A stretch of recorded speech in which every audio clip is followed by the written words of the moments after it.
یہ بھی استعمال کرتے ہیں، قیامت کے دن یہ ہوگا، وزن اعمال ہوگا، اس پہ پل صراط سے گزرنا ہوگا اور فلاں اور فلاں۔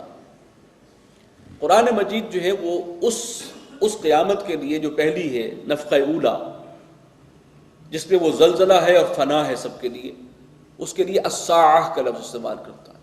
وہ ایک وقت جو اللہ کے ہاں طے ہے۔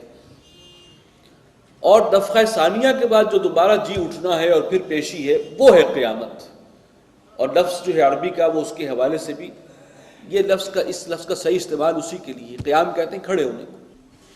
دوبارہ جی اٹھنے کے بعد وہ جو حالات ہیں ان کا تعلق وہ قیامت ہے، اور یہ الساعہ ہے۔ تو ان زلزلۃ الساعہ، یہ جو الساعہ کا زلزلہ ہوگا، اور ہم چونکہ دونوں کے لیے قیامت استعمال کرتے ہیں لہذا مجبوری ہے، ورنہ بات سمجھ میں نہیں آئے گی۔ تو یہ زلزلہ قیامت جو ہے یہ بہت ہولناک شے ہے، بہت بڑی شے۔ یوم ترونہا تذہل کل مرضعۃ عما ارضعت، جس دن تم دیکھو گے کہ ہر دودھ پلانے والی بھول جائے گی اپنے شیرخوار بچے کو۔ سب سے زیادہ جو ہے عورت کو فکر ہوتی ہے اس بچے کی جو شیرخوار بچہ ہے، وہ اس دن اس سے بھی غافل ہوگی اور اس کو بھول جائے گی۔ وَتَضَعُ كُلُّ ذَاتِ حَمْلٍ حَمْلَهَا، اور ہر حمل والی جو ہے وہ اپنا حمل ڈال دے گی، یعنی اسقاط ہو جائے گا اس گھبراہٹ، اس خوف اور دہشت سے۔ وَتَرَى النَّاسَ سُكَارَىٰ، اور تم دیکھو گے لوگوں کو کہ وہ مدہوش ہیں، جیسے نشے میں ہیں، اپنے حواس میں نہیں ہیں۔ وَمَا هُمْ بِسُكَارَىٰ، اور ان پر کوئی نشہ طاری نہیں ہوگا۔ وَلَٰكِنَّ عَذَابَ اللَّهِ شَدِيدٌ، بلکہ اللہ کا عذاب ہی بہت ہولناک۔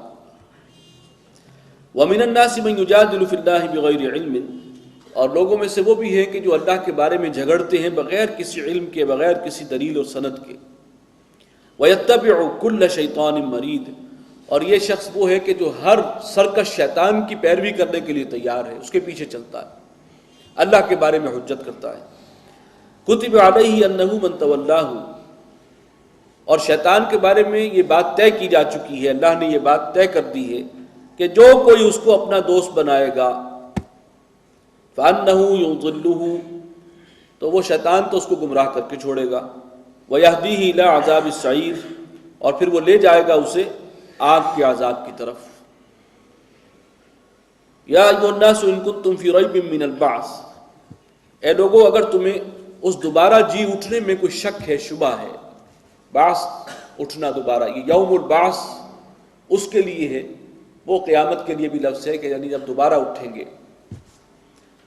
فَإِنَّا خَلَقْنَاكُم مِّن تُرَابٍ، تمہیں دوبارہ جی اٹھنے میں شبہ ہے تو ذرا غور کرو، ہم نے تمہیں پیدا کیا مٹی سے، اولاً مٹی سے، حضرت آدم بنائے گئے مٹی سے، ثم من نطفۃ، اور پھر نطفے سے، ثم من علقۃ، اور اب جو وہ رحم مادر میں جو مراحل آتے ہیں اس کے اوپر ایمبریو کی جو کیفیات ہوتی ہیں اس کو سارا ڈیٹیل جو ہے یہاں پر دی گئی ہے۔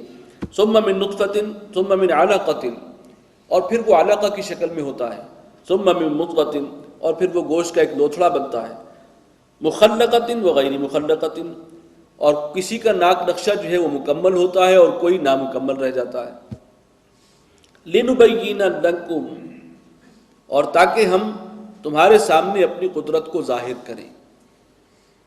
یہ علقہ کا لفظ بھی قرآن مجید میں جا بجا آیا ہے۔ اس کے بعد یہی مراحل زیادہ تفصیل سے آئیں گے سورہ مومنون کے پہلے رکوع میں، تو میں انشاءاللہ وہاں پر کچھ عرض کروں گا اس بارے میں۔ وَنُقِرُّ فِي الْأَرْحَامِ مَا نَشَاءُ، اور ہم ٹھہرا رکھتے ہیں رحموں میں، ماؤں کے پیٹ میں جو کچھ چاہتے ہیں، اِلیٰ اجل مسمى، ایک وقت معین، وہ بھی اللہ کا طے کرتا ہے، وہ 9 مہینے کا جو وقت ہے وہ اللہ ہی کا معین کرتا ہے، اسی کا یہ تشکیل کرتا ہے۔ ثم نخرجکم طفلا، اور پھر ہم تمہیں برآمد کر دیتے ہیں ایک بچے کی شکل میں۔ ثم لتبلغوا اشدکم، اور پھر تاکہ تم پہنچو اپنی میچورٹی کو، پختگی کو، جوانی کو۔ ومنکم من یتوفی، اور تم میں سے ایسے بھی ہیں جو پہلے ہی قبض کر لیے جاتے ہیں، یعنی بڑھاپے سے پہلے، جوانی ہی میں موت آ گئی۔ ومنکم من یرد الی ارذل العمر، اور تم میں وہ بھی ہیں کہ جو لوٹا دیے جاتے ہیں ارذل عمر، نکمی عمر کی طرف۔ لکی لا یعلم من بعد علم شیئا، وہ بڑھاپے کی آخری سرحدیں کہ تاکہ جاننے کے بعد بھی پھر کچھ نہیں جانتے، سب کچھ علم بھی زائل، حافظہ بھی ختم، قوا بھی جو ہیں وہ ڈھیلے پڑ جاتے ہیں۔ وَتَرَى الْأَرْضَ حَامِدَةً، اور تم دیکھتے ہو زمین کو کہ بالکل خشک ہے، بنجر ہے، اس کے اندر کوئی زندگی کے آثار نہیں ہیں۔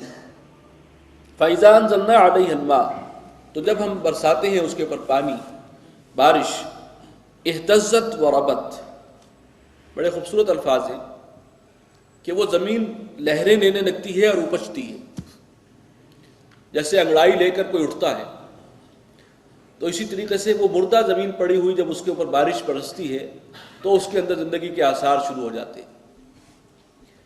وَأَنبَتَتْ مِنْ كُلِّ زَوْجٍ بَهِيجٍ، اور پھر وہی زمین اگاتی ہے ہر قسم کی بارونق چیزیں، سبزہ اور مختلف قسم کے غلے اور پھل وغیرہ۔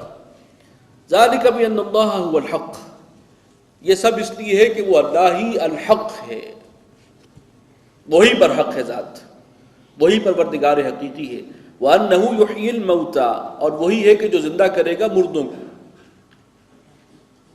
مردہ زمین کو اس نے زندہ کیا ہے بارہا تمہارے سامنے، اسی طریقے سے تمہیں بھی دوبارہ زندہ کر دے گا۔ جس کو یہ شک ہے کہ اللہ کیسے دوبارہ اٹھائے گا، اس کے لیے تو یہ ایک ہی نشانی کافی ہے بات سمجھنے کے لیے۔ وَأَنَّهُ عَلَىٰ كُلِّ شَيْءٍ قَدِيرٌ، اور یہ کہ وہ ہر چیز پر قادر ہے۔ وَأَنَّ السَّاعَةَ آتِيَةٌ لَا رَيْبَ فِيهَا، اور یہ کہ قیامت آ کر رہے گی، یقینی ہے اور اس میں کوئی شک نہیں ہے۔ وَأَنَّ اللَّهَ يَبْعَثُ مَن فِي الْقُبُورِ، اور یہ کہ اللہ تعالیٰ اٹھائے گا، زندہ کرے گا ان سب کو کہ جو قبروں میں۔ وَمِنَ النَّاسِ مَن يُجَادِلُ فِي اللَّهِ بِغَيْرِ عِلْمٍ، لوگوں میں وہ بھی ہیں کہ جو اللہ کے بارے میں یہ سب کچھ دیکھنے کے بعد بھی جھگڑتے ہیں اللہ کے بارے میں بغیر کسی علم اور سند کے۔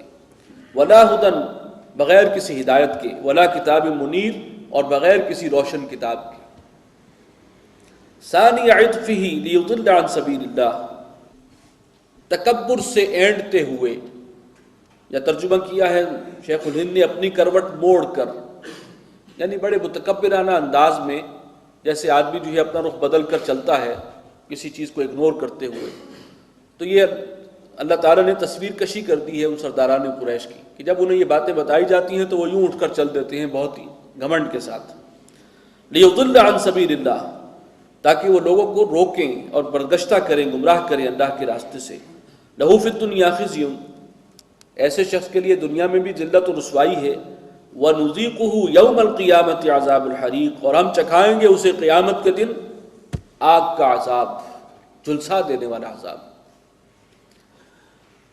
ذَلِكَ بِمَا قَدَّمَتْ يَدَاكَ، یہ تیرے اپنے ہاتھوں کے کرتوت ہیں، کمائی ہے تیری اپنی جو تیرے سامنے آئی ہے۔ وَأَنَّ اللَّهَ لَيْسَ بِظَلَّامٍ لِّلْعَبِيدِ، اور اللہ تعالیٰ تو اپنے بندوں پر ہرگز ظلم کرنے والا نہیں۔ وَمِنَ النَّاسِ مَن يَعْبُدُ اللَّهَ عَلَىٰ حَرْفٍ، اور لوگوں میں سے کچھ وہ بھی ہیں کہ جو اللہ کی بندگی کرتے ہیں کنارے رہ کر۔ یہ بہت اہم آیت ہے، اور یہ کہ دو قسم کے لوگ ہوتے ہیں، ایک وہ ہے کہ جو ہر چہ بعد آباد جب کمٹمنٹ کی ہے تو پھر جو ہو سو ہو، ہر چہ بعد آباد، کوئی پرواہ نہیں، ایک بات قبول کر لی ہے، اب کوئی نقصان بھی آتا ہے، اب ہمیں استقامت دکھانی ہے۔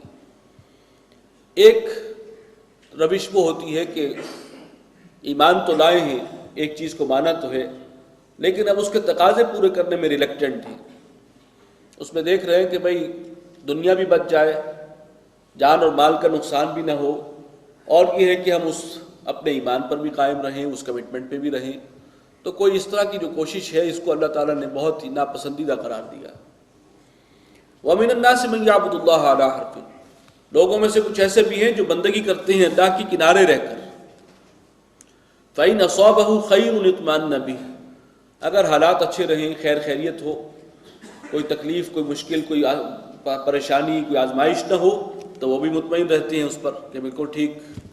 وَإِنْ أَصَابَتْهُ فِتْنَةٌ، اور اگر کوئی آ گئی ان پر آزمائش، کوئی تکلیف، کوئی سختی، انقلب علی وجہہ، تو وہ اوندے ہو جاتے ہیں منہ کے بل۔ خسر الدنیا والآخرہ، یہ لوگ منجدھار میں کودنے والے نہیں ہیں، اللہ کو وہ پسند ہے جو منجدھار میں کود جائیں۔